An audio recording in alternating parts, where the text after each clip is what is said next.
It is no secret that Las Vegas is known for being home to some of the more scandalous and sensational industries out there, right? It's all about beauty, it's about ambition, and let's be honest, it's the type that young women chasing dreams of money and modeling and entertainment they might turn to without quite realizing the ugly underbelly that makes those seductive worlds go round and round. And I will tell you, sometimes there are deadly consequences. Holly Madison. Holly Madison's rise to fame came as a Playboy model and star of the reality show The Girls Next Door, which documented her life at the Playboy Mansion with Hugh Hefner. So Holly understands that allure of that dream and the dark side of it. And that is what she focuses on as the new host and executive producer of Investigation Discovery's new series, Lethally Blonde. Take a look. Beauty can get you attention and it can make you rich. But if you're not careful, it can destroy you. No matter where Brooke went, she would have succeeded. She chooses to go where the big money was, the Moonlight Bunny Ranch. Mary Ann Oliver Snow was a popular TikToker. Had over 1.6 million followers, and when you reach that level of a following, it can become dangerous. Okay, so Holly is here at CrimeCon, and my excellent colleague, NewsNation senior correspondent Laura Ingle had a chance to catch up with her earlier today. So tell me about this new project. Well, it's not new, it's in your second season, right? Yes, we're in our second season. We started off on ID with a show called The Playboy Murders that covered murders that had to do with people in the Playboy world. And Lethally Blonde is kind of an expansion of that. They're not Playboy-specific cases, of course, but they're cases that involve people that come from really interesting worlds. A lot of people who are in sex work, on the fringes of sex work, on the fringes of the entertainment industry. So each episode is super fascinating because you get to kind of dive into an interesting world on top of seeing a fascinating case. Yeah. What do you say to people? People go, okay, we know about, the life that you had before. Now you're talking about true crime. And it does intermix because there's a dark side that had happened all those years ago and continues to happen in this industry. Right. There's definitely crossover in the entertainment industry for sure. And one thing about these cases is I feel like even though people come from different worlds, you can watch the cases and really relate to the victims and realize that this kind of thing could happen to anybody. That's what I really love to do with this show, is get into who the victims were more than just that one flashy profession they had at one point in their life that might define who they are in a headline, and get to know them as much as I can through the research and tell their story the way I feel like I would want it to be told if I were them, and hopefully the viewer can walk away with empathy and feeling a connection with the victim and a connection with their world. Yeah, let's talk about some of the stories that you talk about in your book and how it relates to what you're doing now and the crossover. Is there something that has really stayed with you that has transpired into this new project?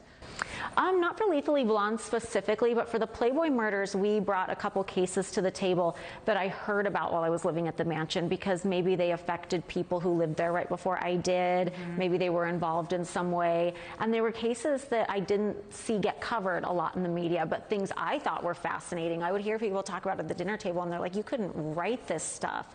So that's how some of those cases even got brought to the table in the first place. Yeah, and do a lot of people talk to you about your time at the mansion? Can you talk to us about that? Yeah. I mean, and how it correlates to what you're doing now. Obviously, it's a big part of your history, and people have to ask you about it. And I feel like I want to ask you about some of the memories that you might want to share as you go into this next stage of your career. Yeah, it was all over the place. You saw the fun parts on TV. You saw the girls' trips. You saw a little bit of shopping and like the photo shoots and the glamorous part.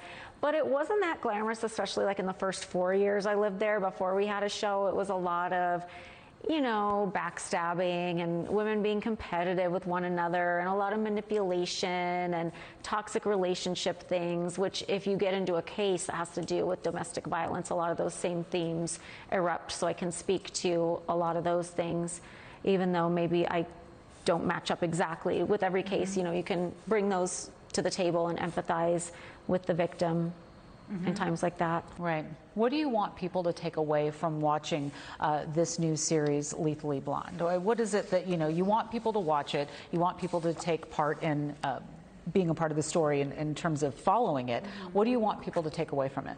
I think anytime we watch true crime, I think some of the appeal is maybe we can learn something, a way to better protect ourselves, and also just empathy for the victims and a feeling for who they were, and hopefully walk away knowing more about the victim than they would have otherwise. What stories are you here to listen to? I mean, everybody in the whole true crime world is here talking about cases. You know, we get a chance to talk to forensic experts, DNA, all that kind of stuff. So is there anything that you want to learn being here? Oh, you know what? I was interviewing people for my podcast, people who are out here for it. I interviewed Michael Arterburn. He's a former police officer, retired police officer, and he shares so many like safety tips online. So I was talking to him about that side of it. I was interviewing Alexis Linkletter, who does a true crime podcast, and she does Unraveled, and she was talking about a lot of cases today. So I'm just here to learn anything new, a new case I may never have heard of, and different people's expertise. That's what I find so fascinating about conventions like this, is you have people from all sides of it, whether it's law enforcement, whether it's journalism, whether it's somebody who was involved in a case in some way. You talked to Alexis Linkletter, which she covers the Long Island serial killer. I cover that as well. And one of the things that we've talked about is the idea of Rex Heuermann, who had a timeshare here, possibly being responsible for. There's a lot of sex workers that have gone missing in this area. You live in Las Vegas. Talk to me about the crime and about the concerns about sex trafficking and sex work here. I'm extremely concerned about sex work and sex trafficking. I wouldn't mind it if sex work was legalized and regulated to protect the people participating. I'm completely anti-pimps. I'm completely anti-anything like that, anti-trafficking. So I'm extremely concerned about that. All right, my thanks again to Holly Madison for that. Thank you for watching. Subscribe below and download our NewsNation app right now on your phone, and you will get fact-based, unbiased news for all Americans.